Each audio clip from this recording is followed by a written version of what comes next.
পাকিস্তান বনাম Bangladesh টি-20 match series হচ্ছে 3টা ম্যাচ, সেই থেকে বাংলাদেশ কিন্তু 2টা হেরে গিয়েছে।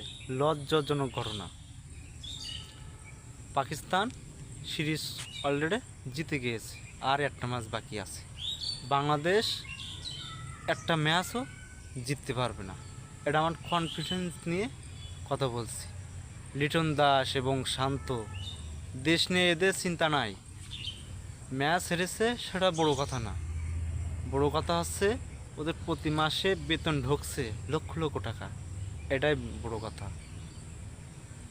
দেশ হারুক বা ম্যাচ হারুক সেটা ওদের মাথা ব্যথা নয়, ওদের প্রতি মাসে বেতন পাচ্ছে, এতে ওরা খুশি। একজন বোলিং যদি 50 রান করে, এটা বুঝতে হবে বাংলাদেশের ব্যাটিং লাইন কতটা খারাপ। হংকংয়ের সাথে খেললেও ম্যাচ জিততে পারবে না বাংলাদেশ। ইমিডিয়েটলি বোর্ডকে বলবো যে টোটালি বাতিল করা উচিত টিম সহ। ধন্যবাদ।